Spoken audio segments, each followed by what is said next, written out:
В этом видео мы посмотрим на полевые часы Bodary Voyager.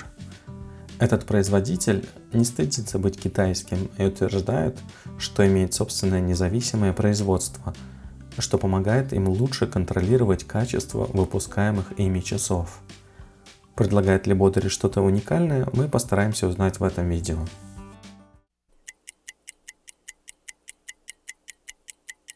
Начнем с габаритов. Как вы видите, у часов достаточно длинные ушки, высота от ушка до ушка 48 мм, а диаметр 40 мм. Расстояние между ушками 22 мм. Толщина корпуса 12 мм. Вес 74 грамма. Что особенного в этих часах? Во-первых, их корпус выполнен из титана. Этот металл примерно такой же прочный, как и нержавеющая сталь, но на 45% легче. Второе – это сапфировое стекло. Такое стекло не царапается и поможет надолго сохранить часам хороший внешний вид. Внутри установлен японский механизм с автоподзаводом Seiko NH35. Это очень распространенный механизм, он хорошо себя зарекомендовал своей надежностью. С ним не возникнет проблем, когда дело дойдет до ремонта или замены. Заводная головка в этих часах завинчивающаяся, уровень водозащиты 100 метров. В плане внешнего вида перед нами типичные полевые часы. Отличный контраст и читаемость получаются благодаря черному фону и четким линиям, меткам и цифрам, нанесенным белой краской. Все очень аккуратно и ровно на циферблате. 12-часовая разметка, а также стандартная 24-часовая разметка более мелким шрифтом. Другим шрифтом выполнены цифры минут. Значения с шагом в 5 минут расположены по самому внешнему контуру циферблата. Сами цифры минут развернуты как бы наружу. Таким образом, минуты не путаются с часами. Другими словами, несмотря на то, что на циферблате уместили 3 набора цифр в 3 ряда, читаемость не пострадала и не происходит визуальной путаницы между часами в разных форматах и минутами. Окошко с датой расположено ровно на месте, где должна быть цифра 4, и занимает примерно такой же размер. Смотрится органично, не нарушает симметрию. За счет того, что дата отображена черным на белом фоне, мы четко глазами различаем цифру даты от остальных цифр на циферблате. В верхней части надпись Bodary, снизу название линейки Voyager, а также надпись, указывающая на установленный внутри механизм с автоподзаводом. Слева и справа от цифры 6 надписи «Титан» и 100 метров водозащиты. Все надписи ровные и четкие. Мне также нравится, как сделаны стрелки.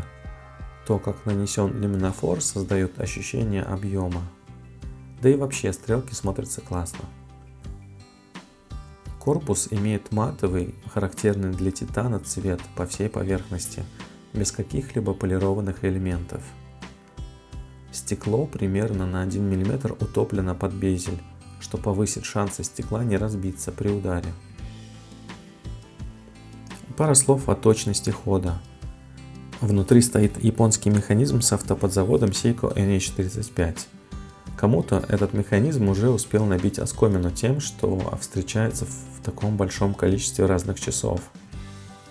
С другой стороны, механизм хороший и надежный. На приборе в положении циферблатом вверх при полном заводе пружины я получил значение плюс 6 секунд в день.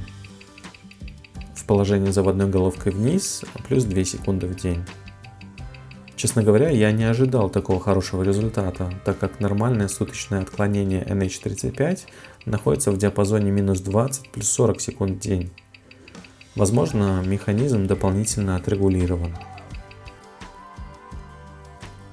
Смотря на эти часы, меня не покидает мысль, что они очень сильно что-то мне напоминают. А если точнее, то Bodary очень сильно напоминает Bertucci. Они как братья-близнецы.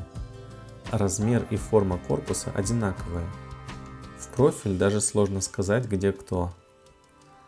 форма и положение заводной головки также совпадают. А дальше начинаются различия.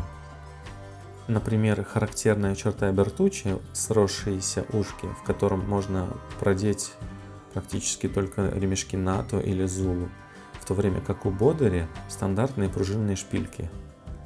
Это не так крепко, как решение Бертуччи, зато позволяет установить любой ремешок и даже браслет. Далее, как вы видите, задняя крышка у Voyager завинчивающаяся, в то время как у Bertucci DX3 эта крышка хлопушка. Сразу скажу, что у Bertucci есть и другие модели с завинчивающимися задними крышками. У меня модель DX3, это самое дешевое, что у них есть. Об этом я чуть позже расскажу. А если вам интересно, вверху будет ссылка на видео с полным обзором этих часов Bertucci DX3. Итак, продолжим сравнение.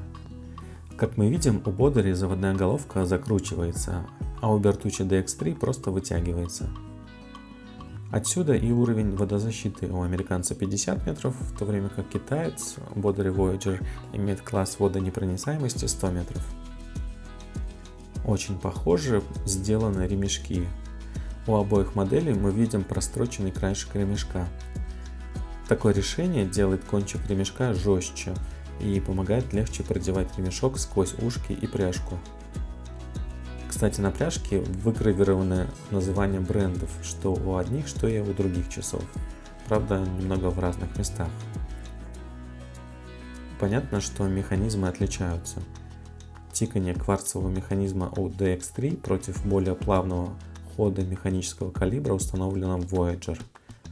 Все модели Bertucci, которые я смотрел на их сайте, имели кварцевый механизм, некоторые с солнечной батареей. Если мы выберем те модели, которые имеют титановый корпус, то ценник будет от 127 евро и выше. Это будет кварцевый механизм и минеральное стекло. Если же мы выберем титановый корпус и сапфировое стекло, то ценник резко увеличивается. В то же самое время Bodary Voyager имеет не только титановый корпус и сапфировое стекло, но и механизм с автоподзаводом. И продается он по цене меньше $100. Такое вот соотношение. Еще хочу добавить, что в плане внешнего оформления Voyager не копирует Bertucci. Если мы сравним стрелки, то они совершенно другие. Также оформление циферблата значительно отличается. У Bertucci нет цифр, обозначающих минуты, а также окошко с датой. Хотя у многих других моделей Bertucci дата имеется. К сожалению, у меня нет титановых Bertucci для сравнения, но из имеющихся у меня часов Voyager мне нравится больше. Давайте сравним читаемость в темноте. В самом начале мы видим резкое отличие в количестве светящихся элементов. Справа Voyager, и у него светятся не только метки, но и цифры часов в обоих форматах. В случае с DX3 все гораздо скромнее, только метки светятся в темноте. Если мы ускорим воспроизведение, то мы увидим, что метки у обоих моделей тускнеют раньше стрелок. И то, что стрелки часов Bertucci продержались дольше. Подводя итоги, скажу, что Bodary Voyager однозначно понравился мне больше, чем Bertucci DX3. С другой стороны, можно возразить, что сравнение не совсем корректное, так как у Bertucci есть и другие модели также в стальном или титановом корпусе, с датой и сапфировым стеклом. Но мы убедились, что ценник таких часов сильно выше. При этом механизм будет кварцевым. На стороне Bertucci это оригинальность. А еще некоторые кварцевые механизмы их часов имеют срок службы от одной батарейки 10 лет, а это почтенный возраст для часов. Другие механизмы снабжены солнечной батареей. Напишите, пожалуйста, в комментариях, считаете ли вы вариант кварцевых часов, которые проработают 10 лет от одной батарейки, лучше, чем механические часы с автоподзаводом. Ведь у них точнее ход и не нужно их подводить. Также напишите, готовы ли вы переплачивать за оригинальность Bertucci. Ваши мысли пишите в комментариях под этим видео. Также поставьте, пожалуйста, палец вверх, это помогает моему каналу. Жду вашей реакции. И до новых встреч. Пока.